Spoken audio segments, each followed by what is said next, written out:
Good afternoon, everybody. Welcome to another Creative Zone webinar.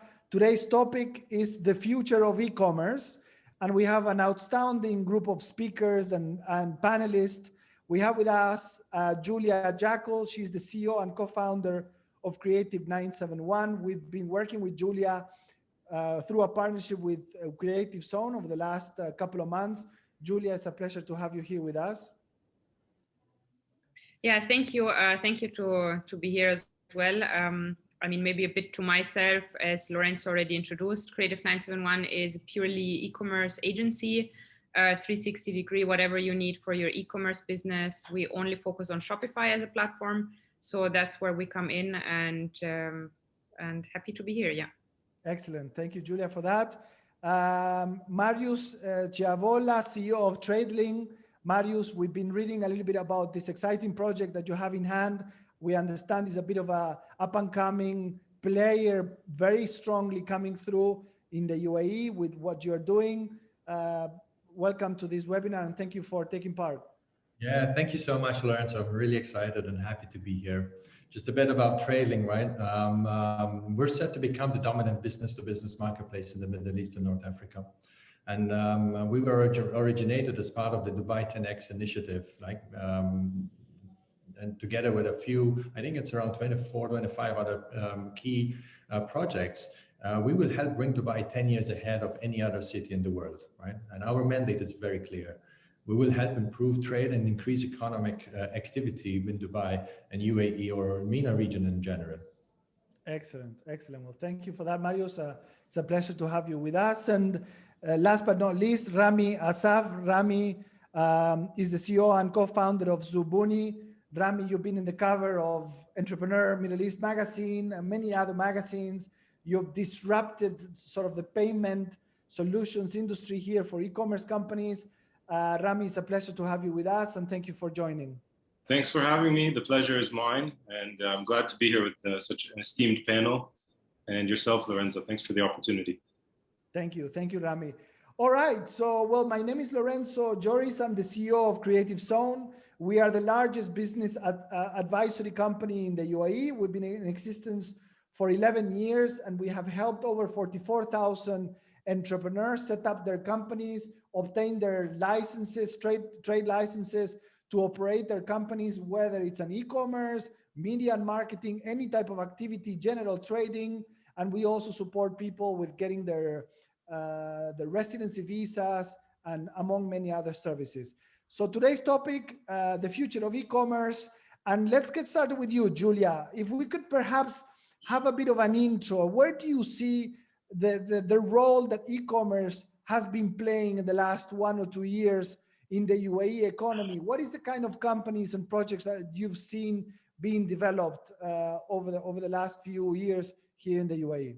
Yeah, so obviously, I mean, looking at Shopify as a platform, it's a super friendly way to get started, right? So we've seen a lot of people that actually already have their existing work, you know, they just want to test waters, have a small side business. On the other side, you see a lot of trading companies, you know, that have officially before COVID only been in the offline business. They kind of digitally transforming as well. And it's quite interesting to see that a lot of it is in the consumer electronics, fashion, jewelry. So these are, let's say, very dominant industries, but you will find also a lot of F&Bs, a lot of, let's say, smaller coffee roasteries that take their coffee products online or tea products. So these are, let's say, some of the sites that we've noticed. Also across boards, what you see is just, yeah, I mean, just an interest in the general e-commerce industry. It's not anymore a product or, let's say, a concept that people think it's the future, because I believe it's the present, right? We're sitting right here, and COVID had made so many things difficult for merchants or for businesses, but at the same time, it has supercharged and enabled, especially in the e-commerce side of things. And I think that's just narrowing down the demand, and especially the hunger around opening, you know, e-commerce licenses and being active on trading online. Yeah. Have you seen an increase on existing businesses digitalizing themselves and going digital and sort of transforming their business into their traditional ways into going more into the digital side of things, or have you seen more of new projects coming on that were purely created for e-commerce type of companies? I mean, it's so and so. I think if you're looking at the big players, you know, like you will always have. If we've seen it on even a Pretty Little Thing. To give an example, they've launched their it's an online only fashion retailer. They've entered the market on a .de domain. They've had a huge event in Burj Khalifa. So, you know, like even for outside players to enter the market on a .de domain is huge. But what we're seeing as well, it's not only businesses that are naturally in an e-commerce only approach, but businesses especially that have been, let's say, purely to trading, training facilities, right? Let's say someone who offers, I don't know, trainings, physical trainings, they have, you know, completely transformed it. Or doctors, lawyers, you know, they've taken their consultations online away from one-on-one on an offline concept. And I think those we've seen quite a lot, just because they were somewhat forced to, you know, find different ways to be commercially available in the market. And I think that's just where the trend goes. Like, you will find a lot of businesses that have prioritized going online or digitizing even their processes, not necessarily always having an e-commerce, but just digitizing a lot of processes, and notice that actually it enhances and it helps them selling their solutions much faster. Yeah, that's a good point. And Marius, I'm going to pick up from that towards these questions to you. How do you feel we've transformed due to the pandemic? Has the pandemic really sort of pushed things to go a little bit faster in the way that we have adapted? And I'm feeling that I think the world has understood that going digital is the fastest, most efficient way of reaching out to consumers. Whether you have an e-commerce platform, I mean, people can realize when you compare the footfall that you have on shopping malls and comparing, you know, your cost of having to have your store there, the way that you could have a similar operation but selling online. I mean, there's really e-commerce, and the digital world has really transformed the way that we do a lot of our sort of buying and shopping, correct? Exactly. So I think we can say that the world has become more digital than ever, right? And we see this digital transformation across many industries. So the COVID pandemic has really changed the way we do things, from education, healthcare, finance, retail, logistics, social engagement, and of course, trade. And we truly believe that the future of trade is digital. And this pandemic has just accelerated that digital transformation, right? If you just take on B2B, right? B2B e-commerce has been around for quite some time. However, the growth we've seen and the adoption of B2B e-commerce is just unprecedented. And B2B e-commerce is going to be the next biggest thing in e-commerce. It is already 6 times the size of B2C. But what happened is that this, if you like, unexpected acceleration in this digital transformation is that the customer experience in B2B e-commerce is lagging behind. And that's obvious because of its complexities and its challenges that it comes along with, right? And this is exactly why Tradeling has been set up. Yeah. To facilitate trade in a digital format and solve for all of these gaps that we see, you know, have been there for quite some time. So that's not going to be the case for much longer. Interesting. I'm aware that you recently launched a white paper, an analysis of the latest trends that you have found on the UAE. It's quite an extensive report. I managed to download this. I don't know if you guys have the link that we can put it up here on the chat function. My team maybe has the link to the report. We can put it out there. But tell us a little bit about the trends. What are some of the findings that you have from this report? We're very proud of this white paper, actually, because first of all, we've launched the region's first research paper on the impact of pandemic on the trade business and the confidence basically that there is in the region on 2 largest markets, right? The UAE and Saudi Arabia. The findings reveal the opinions of around 500 business decision makers in both of the markets. And we've seen, of course, that at the height of this pandemic, the customers had little choice but to resort to online shopping, right? And with it, the floodgates of business opportunities just opened. So basically, this white paper highlights the challenges and the opportunities that the businesses in this region has, and it helps businesses basically navigate in this new digital reality. And if we see, I believe that around 82% have reported that of the 82% of the correspondents, right, have reported that their business is going online, right? They've increased their online business. And the top finding, I would say, would be that it shows that businesses expect to rebound very strongly with greater investment and higher employment in the year ahead.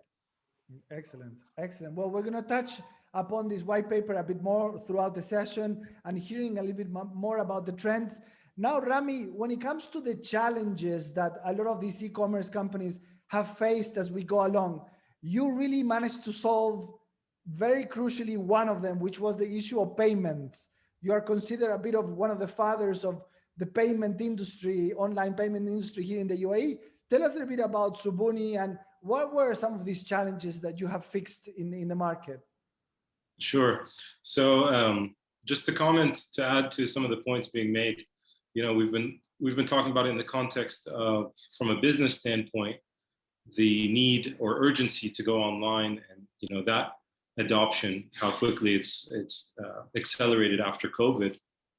And the same thing on the other side from a consumer standpoint. So your customers now expect that from you as a business, right? Where it was a nice to have or a luxury, but now it's almost expected, like you better have it, otherwise how can I take you seriously as a business?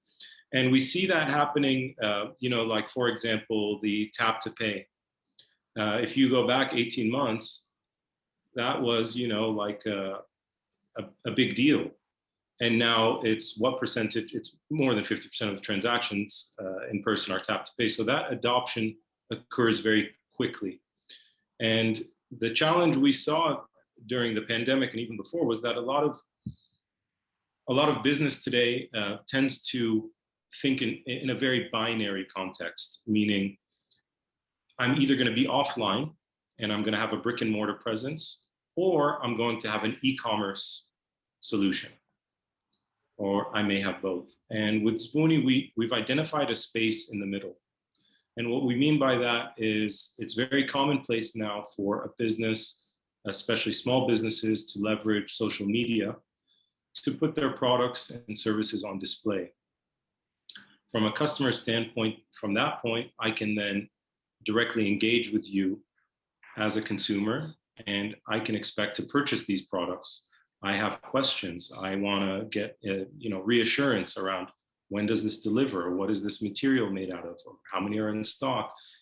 All of those are taking place now through live chats, whether it's WhatsApp, DM, it could be happening on TikTok, whatever. So Zbooni is a tool that enables commerce on that axis where it's digital, it's complementing offline and traditional e-commerce and serving that space in the middle. The problem that, one of the largest components that you need, the building block of online commerce, is payments. And payments remains a challenge, and it remains high barriers for many small businesses and even large businesses in the UAE and the region. So we've developed a model whereby, through a marketplace offering, we aggregate merchants under a sort of fast track process, allowing them to connect very quickly to start accepting payments. And I'm talking like in 15, 20 minutes, you can be up and running and start serving your customers and accept payments from them over these channels in a day. So that's essentially our value proposition. Excellent. So I'm understanding that sort of this is really covering us in advancing our efficiency from an operations point of view.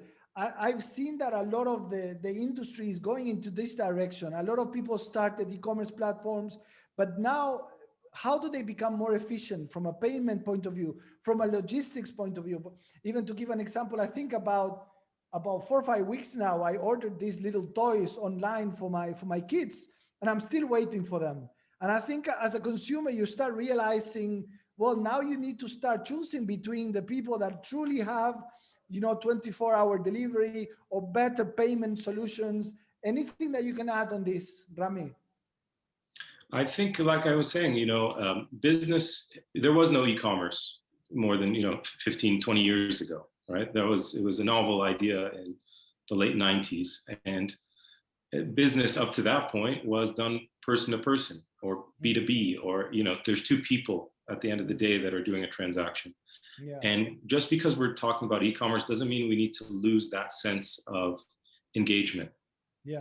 And so now that people are more connected virtually and in remote ways, Zbooni offers a solution where you can close transactions over those channels. So it's allowing virtual sales that's not subject to, pick an item, add to cart, and check out.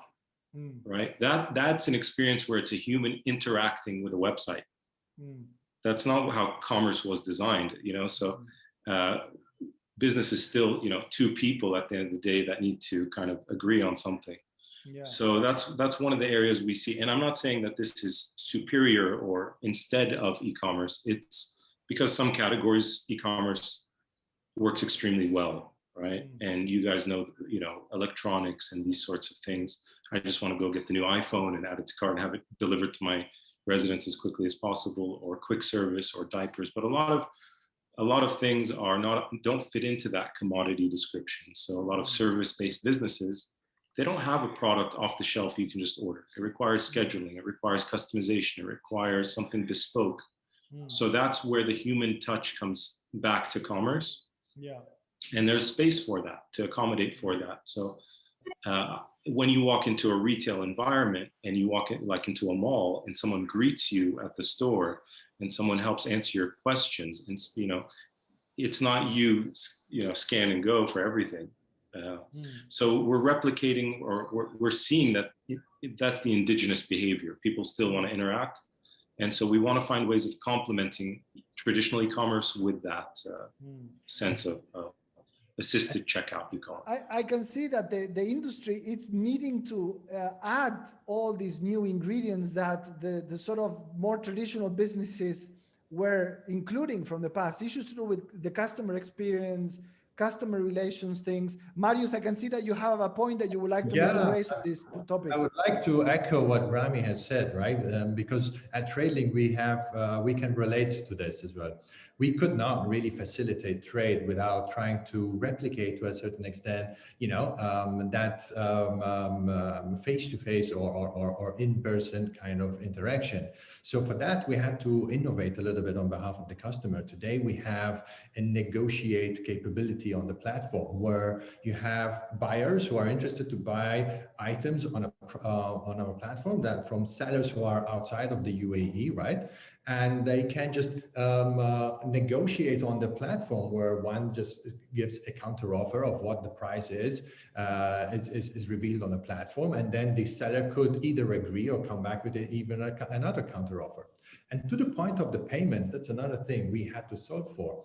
There was no way that we can facilitate B2B e-commerce or trade without having some sort of easy payment solutions.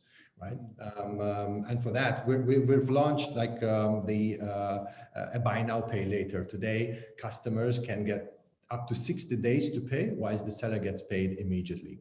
And we have got a lot of other payment solutions that are coming up, like invoice factoring, credit as a service, all of these things. So I really echo what Ramy says, that you've got to solve for these things. It's not just you book the items, put them in cart and check out. You'll not be able to scale properly just like that. Excellent. I love where the conversation is going with this. Julia, anything on your side on these issues of payment, logistics, user experience, customer service experience? Anything from you on that? Yeah, I mean, I can totally stand on the same side with Marius and Ramy. Like, it's exactly what we're seeing as well, right? It's not only, these days it became really a mission to literally open your business bank account. And I think that's where we, or let's say a lot of startups struggle with, right? It's those simple things that should be, you know, from a facilitation point, it should be so logic, but it's a mission in this country to open a bank account if you want to start your business. That's just one thing. I mean, it's, you know, not even on a payment level yet. It's just a basic requirement to operate a business. But then you go further, and that goes where what Ramy said and Marius as well. You have the best offerings, right? Like at the moment, still there is issues on subscriptions, right? Subscription payments, if you look in the UK or anywhere else in Europe or the US, they're the best, let's say, revenue models. Why? Because let's say you can run a subscription on coffee, on groceries, on literally anything, right? But if you're looking at our country here, and the way sometimes things are linked up, or payments are not getting fetched correctly, or, you know, you will get redirected to so and so many links, and you will constantly have issues with a payment provider. You know, so these are things that we see as well, that are big concerns and big red flags, that I think it's not just one person, one company to blame with, but it's the overall like vision and where it should go. But I think bridging that gap, or understanding like where the future goes, or where we should be looking at, is just making most complex processes, or look at the most, let's say, basic things first. So get the basics right and then move on to the next step. So I think that's just what we see as well. But I think a good factor, or great things that are being changed all over, yeah, I would say probably in the last 6 months, like we're seeing a lot of things happening, a lot of enabling, like there's a lot of things that go easier. And now that's just being said from a perspective of just, you know, Shopify as a platform. Like we've seen, for example, Stripe as a payment gateway has started allowing UAE merchants to register. You know, like we've been in 2016 when we launched Creative 971. We were dying to get Stripe as a payment gateway. Why? Because it's linked with Shopify in a global plan to enable multi-currency checkouts, you know, like not needed of multiple storefronts, multiple payments, heavy integrations, you know, it's just made things so much easier. But now looking back at Stripe finally starting to onboard, it's, you know, it's just good to see. I mean, it's just good to see other players pushing in the market and seeing the relevancy. And I think that comes to play also why, let's say, for example, why we partner with Creative Zone on, you know, like helping people to actually get online, because I believe you stay in your niche, what you really do well. And this is where you really have to leverage on, rather than trying to touch point a million things and then, you know, never doing anything right.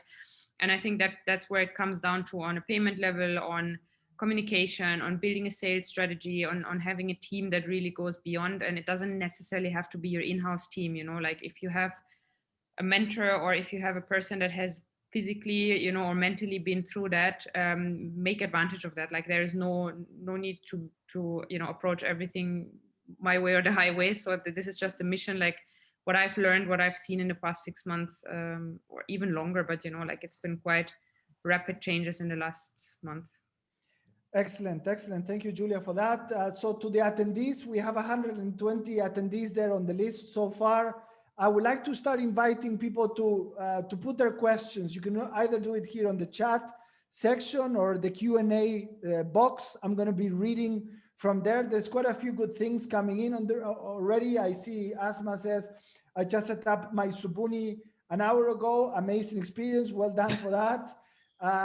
One question from Greg is saying, how will drone delivery services for e-commerce? How will the customer interaction and service work? Marius, have you thought about drone delivery?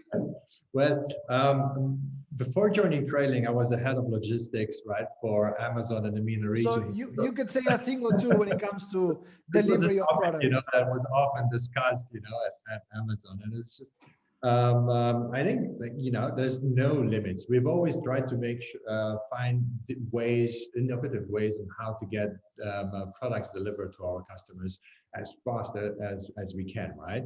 And using modern technology. So in B2B, this is going to be even tougher. We probably need huge drones. But to your point about, you know, you've purchased something for yourself and you haven't received it yet, right? And I just want to make a point that even when it comes to this digital transformation. It's not just about payments or procuring online, but it's also about logistics, right? We're talking about drone as a new ways of delivering. At Tradeling, we've managed to kind of bring in this digital transformation by we now give access to customers to have instantly quotations for freight, compare these rates, book online as easy as buying an airline ticket with just 3 simple steps, right? And you know exactly where where your goods are. That's not so common to have in B2B e-commerce, right? So we're trying to bring that into the B2B world. Excellent.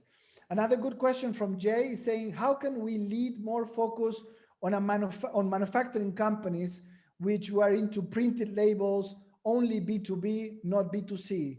Is there something that could be done on manufacturing type of companies, Marius, on Tradeling, on B2B type of approach? Yeah, of course.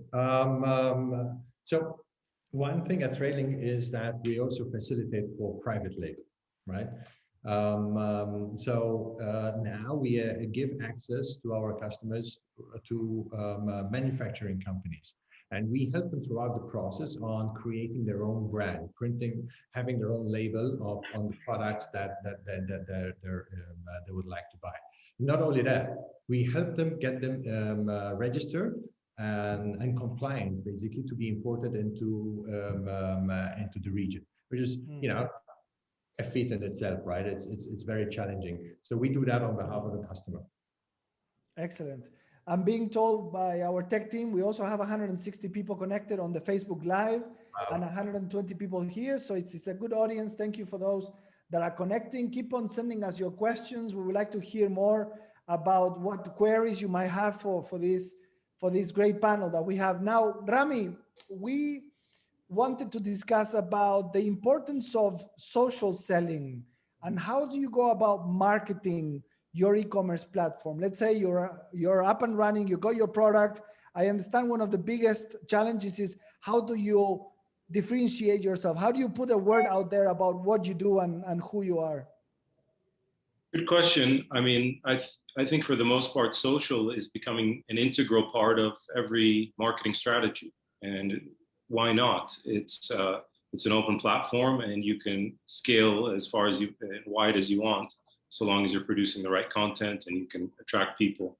So that makes perfect sense. And it can be quite a cost-effective thing, especially if you end up doing something that goes viral. Or I think most importantly, it's where you get to build a community and directly engage with your customers.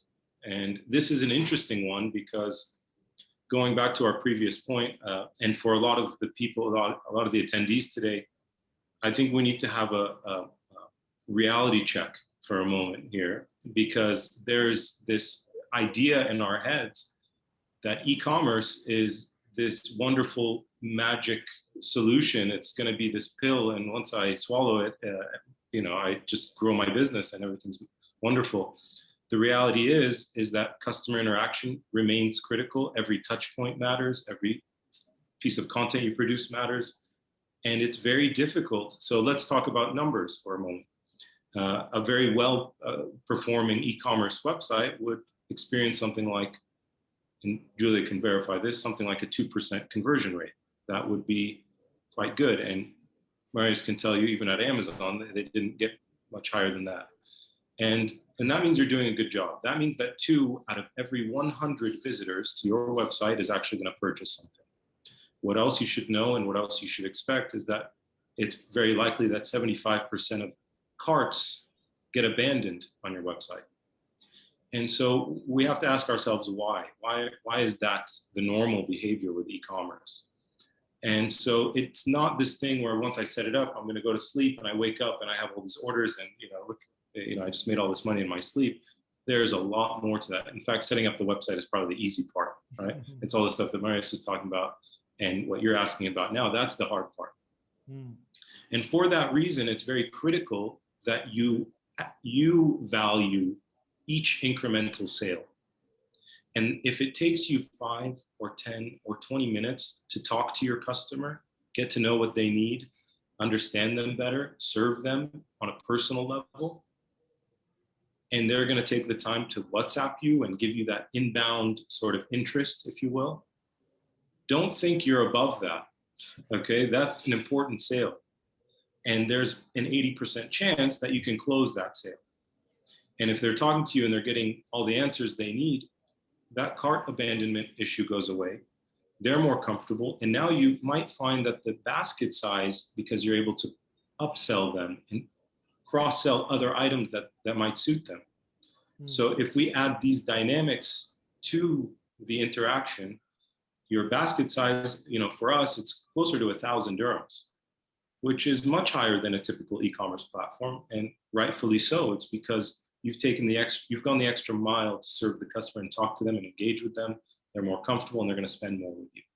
So that's one of the things we observe. And I think one of the questions that's coming in is, what does that mean for luxury retail?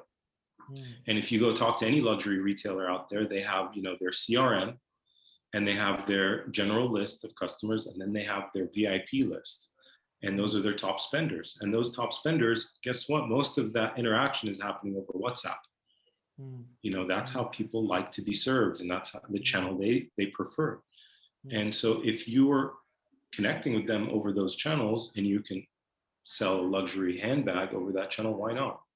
Right? That's normal. That's normal for the par for the course, if you will, especially for this part of the world where 90% plus of people have WhatsApp on their smartphone.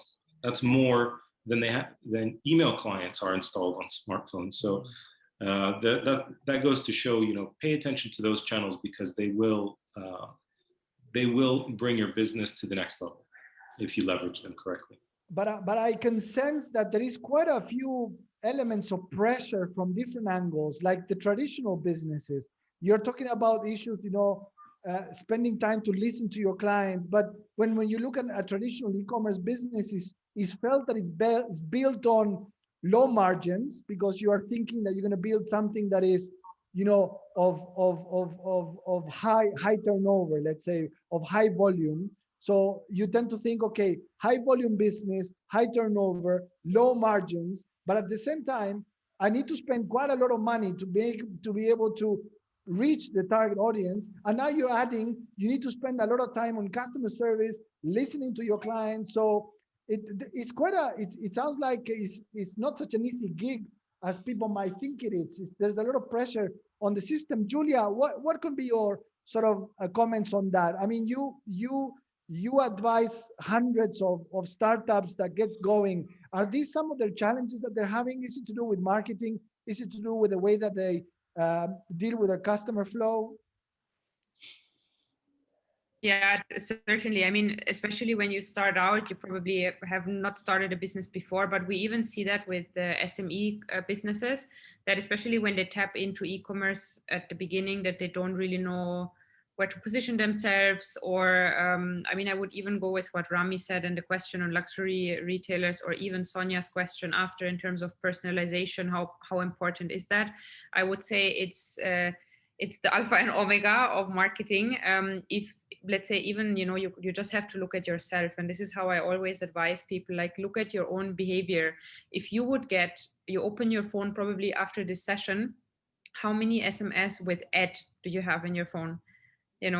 Buy this, or I will get SMS, bring your child for a checkup. I don't even have a child. You know what I mean? Like, I'm getting non-relevant SMS bombarded on a daily basis. If it's a super sale weekend, then 3 times as much. But do you really think that this money spent on this advertisement, no matter if it's on emails, if it's on social media, would that actually encourage me to buy? It would actually encourage me to unsubscribe, to block them, not even look at the brand anymore. So it's so damaging at the same time if you do it wrong. But nowadays people just think of, let's just get it out and someone will find a point and I will get lucky. But it's not that type of industry or environment as we're in. The more businesses that go online, of course, the higher the competition on the marketing, no matter if it's Google Ads or SEO. And I believe you can only set yourself apart if you really have a mission to help or to support or to solve problems, like what we've heard, for example, even on Marius, Ramy, or Creative Zone, like, just look at your own businesses, right? What you do is a mission statement to help people, or even what we do. I don't come in and tell you, make a website and give me some money. That's not how it works, right? So the marketing strategy, or anyone coming out there, should exactly go for the same things, right? You solve a problem, you help someone, you know, you have a mission to make things different, and personalization is one big part to do that. Why? Because not everyone is interested to start the e-commerce website. Some of them are interested in drop shipping, you know, so we have a product, let's say, for drop shipping. Someone is interested for I don't know, someone needs a payment gateway, you know, you have a special focus session on payment gateway, or you have a YouTube video that helps people to understand what payment gateways in the UAE can do. And likewise with the luxury retailers, you have someone who's predominantly buying, let's say, Gucci, you know, you will not advertise to them Louis Vuitton. Why? Because it's completely different brand strategies. So if you know someone is consistently buying Gucci, you'd rather expose them to more content on Gucci, more exclusive, more niche, because in the end, they will turn around and say, wow, you know, XYZ company gives me insights of this brand all the time, consistent, you know, tailored to me, and I will actually feel like I'm heard and seen as an individual, and not just as an email address that's somewhere in a million of other email addresses and getting bombarded. So I think coming down to that point, how you address or what you want to do, it depends on let's say it depends on the marketing strategy. But I think in the times that we navigate, and especially the country that we live in or the region that we live in, this type of quick in and out or quick selling is I think it's a ghost, you know, it's a concept that doesn't work. Definitely not long term, and anyone that is in long term is in on building the right solid structure and foundation for their business. Thank you for that, Julian. We're getting lots of really good questions. I mean, I'm not sure I'm going to be able to read all of this. One question for you, Ramy. It says, when is Zbooni planning GCC multi-currency and USD invoicing? And I'm going to combine that with another question, cryptocurrencies. Are we adopting cryptocurrencies on a lot of the e-commerce platforms that we have being launched here in the GCC? Ramy? Good question. It sounds like one of the ones that my board would ask me. That's coming. It's coming much sooner than you think. It'll be probably in the next 60 days, it looks like, in terms of multi-currency across GCC and USD. And in terms of crypto, it is something we're looking at quite closely, both on two levels. One of them is the willingness from, you know, someone who wants to pay via cryptocurrency. So you have that side of it, and there are gateways which are specialized in doing just that, and we would look at partner with one of them. And secondly, what's interesting for us is on a settlement basis, cryptocurrency offers a lot of removes a lot of obstacles when it comes to cross-border settlements, to reconciliation, to a lot of these challenges that would normally plague a marketplace model. And so we're paying attention to that. I think once the adoption is fully sort of normalized, it's probably too late, you know, so you have to get into it early enough where you're at the forefront of it. But I would say step by step, we'll look at cryptocurrency probably in Q2 next year, and everything else will come before that. There's a lot of things for us to do. On this topic of looking at the market from a regional point of view, we're discussing about the GCC. Marius, maybe you have some good comments on this.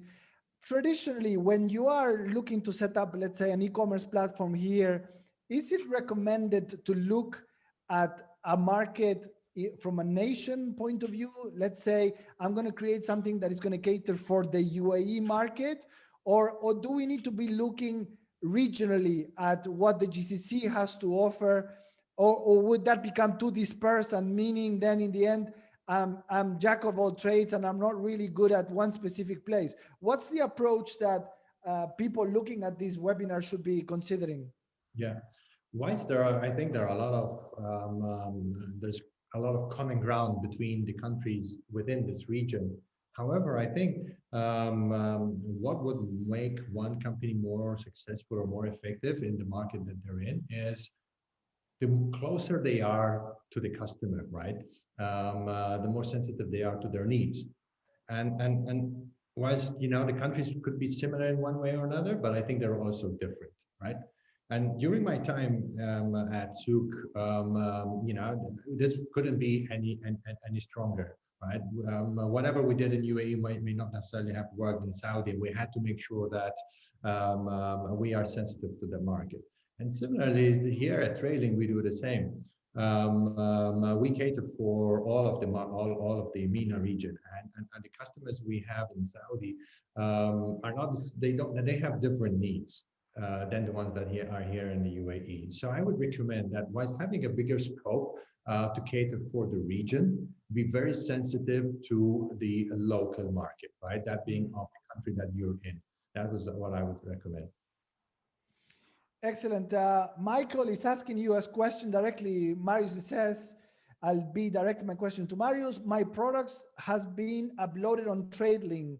How soon can I be getting orders or matched with buyers that needs my products? How soon is the turnover from upload to being matched with potential customers? Yeah. So this is the beauty of a marketplace, right? We are the platform that facilitates or a channel, you know, where sellers have an extended reach to customers that maybe they wouldn't have before, right? Now it all depends on what are the products, how well described they are, what is the price that they're at, you know, and then what we try to do when it comes to matching, we drive a lot of marketing to our segmented customers. So it's hard to tell when one would have an order or not, right? However, I think what we normally do is that from time to time we will be able to share some insights as to you know, what are people looking at, what are the glance views of those products that have been listed, right? What are the missed opportunities, how many items were added to cart, and what would have made them to convert. So I'm happy to you know, to share my email, of course, and reach out to the seller. But you know, they could also call the customer service and be able to share with them this information. We do have a seller success team, right? And our goal is not just by having products or sellers listed on our platform with their products, but our goal is for them to perform and be successful, right? Excellent. Very good. Ramy, maybe I have a good question here from Julian. He's saying, with the increase of e-commerce activity, there is also an increase in fraud. How do you see that being mitigated to protect both merchants and customers? That's a good question. And yeah, it's observable across the industry. Unfortunately, over the last year, it tended to get worse as well. A lot of the banks and acquiring banks and payment gateways, you know, they're always investing in the technology to help reduce fraud. Fraudsters are good at what they do, however, and they're always kind of moving very quickly at that. So we use whatever tools that are available in the market from the banks and from the gateway partners. In addition to that, we do our own proprietary sort of risk mitigation, which involves looking at a merchant, looking at their, what we'll call scorecard or credit score, if you will. And it has a look at the transactions that are taking place, right? So if you are there are signals of fraud, which are sometimes hard to detect if you don't have all the data with you. In our case, we have a good amount of data around each order. So what I mean by that is, if you're a merchant that's selling furniture, it would be very odd that all of the attempted transactions are coming from Canada or the UK or Australia if you have a furniture store here in the UAE. It would also be odd that the couch you're selling is exactly 20,000 dirhams on the dot, you know, because we compare it against an index of other people selling couches. We compare it against an index of where IP addresses are coming from that spending to normalize. So we have our own risk mitigants that we apply to protect our community from fraud and bad actors. And I think it's working quite well, and I knock on wood. But yeah, it's always something that we have to stay ahead of. Interesting. Now, Julia, another topic that is coming out on the questions is the issue of licensing. What is the right license for you to get going with with an e-commerce type of company. Now, in this regard, us at Creative Zone, we've seen a huge upswing on the number of e-commerce activity licenses that people are setting up. I think nowadays they represent about 20-25% of all the licenses that we're setting up are e-commerce related companies, which is incredible to see. We have a bit of a cooperation together with Creative 971 from your side, and Nas, what's your experience on the licensing side of things? What is it that people are going with? What is it recommended nowadays? Yeah, I believe licenses is also a big part. And I think it's similar, actually safe to say, even the question that Ramy answered, because the more players you have in the market, of course, the more, there is a risk, but at the same time, there is a risk, let's say limitation. So bringing more licenses in, and I think I've mentioned that as well before, I think even from a UAE, from the DED perspective, not even looking at the free zones, they've also reported like more than 80% of trade licenses being registered in the country. But the question is always how sustainable they are, right? Like how can you make sure the business is succeeding, and how do you know you're, let's say, legally in the right field, or you're not, like being in the wrong ways, and then having a problem of consumer rights, etc.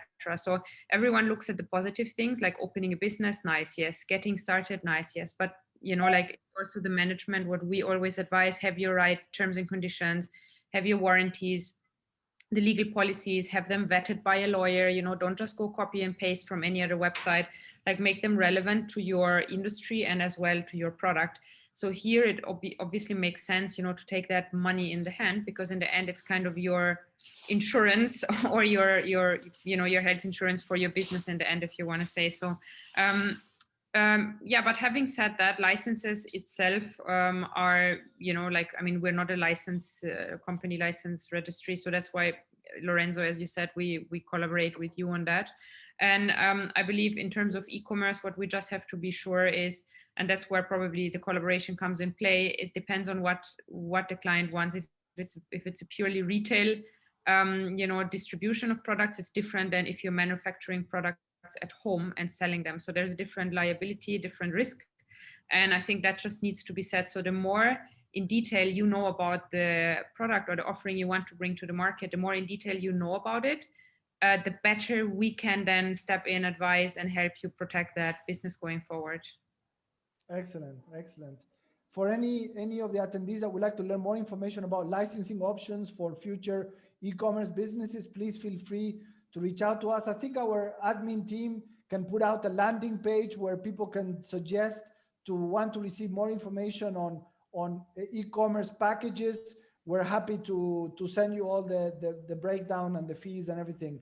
Now, maybe Marius, another good question here from Hawaii that says, can you elaborate more on setting fulfillment centers on different countries to supply local e-commerce platforms, particularly marketplaces with variety of products for their catalogs, and avoid cross-border issues? I was thinking, with your experience with Tradeling and with Amazon and the work that you do, this topic of setting up fulfillment centers on different countries, what can we say? Yeah, so this is a very good question, actually. So, and this is one of the things that we're investing heavily in. Fulfillment by Tradeling. Usually you'd see this in the B2C world, right? Where, and we all know in e-commerce, in order to be successful, the closer the products are to the customer, the more likely, you can, of course, deliver faster the products to the customer, right? So, and now, luckily today, there's a lot of opportunities in doing so. It's not just with Tradeling or with any other platform. Mostly that you'd see that they offer this capability, right? Whether they have it themselves or you have logistics partners that offer this service. So my recommendation would be that, put your products on as many platforms as you can. But if you have the opportunity to also have the goods closer to the customer, you're more likely to sell and give a good customer experience. Excellent. So you don't necessarily have to set up a fulfillment center. That's very heavy, of course, in assets. But there's a lot of opportunities today, to do so without necessarily putting in the investment. Good, good.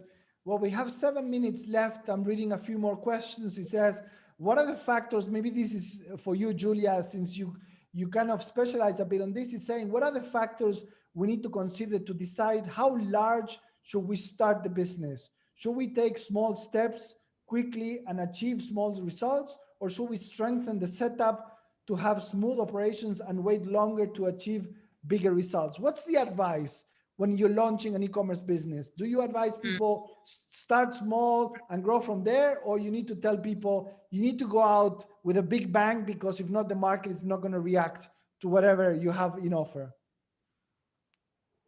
I believe both ways are possible. It's more the question of what is realistic for yourself, right? Let's say if you're tied in a full-time job and you're not ready to leave that, whether family or financial reasons, then I would definitely advise you to start small, because if you want to do something, I'd rather advise you do it right, even if it takes longer, but do it with 100%, don't do it like half-heartedly. And then in the process, you come towards problems, you will face like adversity that you're not been taken seriously. People won't trust you, you're trying to be like everywhere, but at the same time, not being able to even manage your own time, like commitments.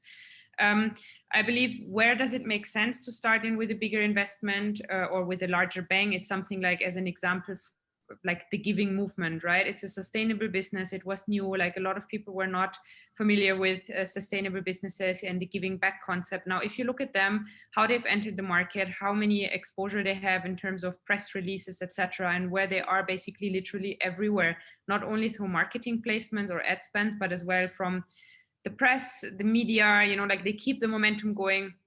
And that's not just one person behind. So that's a full grown e-commerce team that stands behind.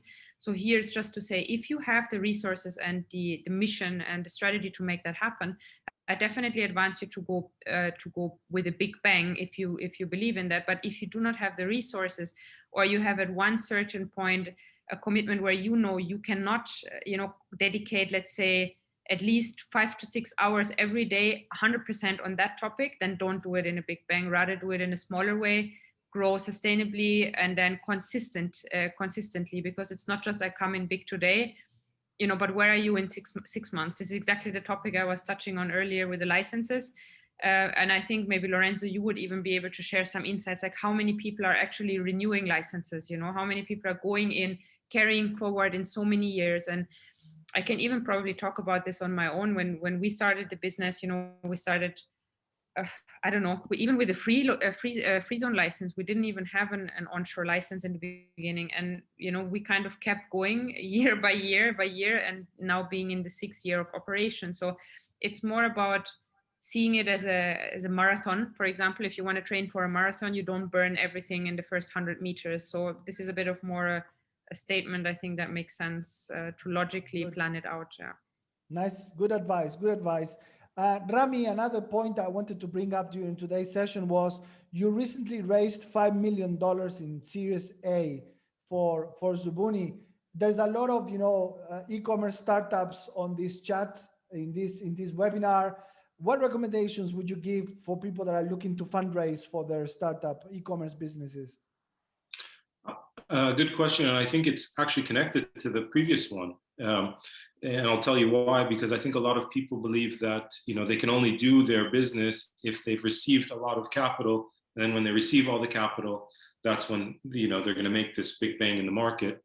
Whereas if I was an investor, if I was going to present myself to an investor, I would rather see that you as a small business or an entrepreneur have shown the grit or tenacity to start on a small scale, to not work with all these assumptions, to work, get closer to your customers, to launch something, to roll up your sleeves and just go. And that's going to bring back some data, some results, and it might be small, but at least I have something to talk about now when I go talk to these investors. So I think a lot of times we get a little overwhelmed thinking we need too much capital, all the capital up front to be able to even start doing anything. Whereas I would rather, as an investor, let me see what you can do with very little before we give you all this capital. So any data you can suggest to show what you can do with it is best. Excellent. All right, we have 2 minutes left. Maybe I want to leave this last bit of the webinar for final comments and final conclusions. Maybe Marius, to get started with you, what would be your final thoughts of today's session? What would be some of your recommendations for the attendees out there? What would be your final comments for today? Yeah. So one thing that I think we spoke about earlier, but I would like to emphasize is we see data to be another heavily grown trend, right? And I would recommend that to invest early as much as possible in data. We see there is a lot of data volume out there, right? And it has grown massively. And the businesses that leverage data to better understand their customers, right, and to improve, has improved basically their decision making, are clearly the ones that are outperforming everybody else. So this, I think, this is key. We talked about it throughout the webinar, I think, and this, I would like to emphasize that the use of data is truly key to be successful in, particularly in e-commerce. Data, crucial to have data for looking at what you're operating, who your customers are. Good point. Julia, your final comments for today? Yeah, exactly same, I would say. I mean, I can align a lot.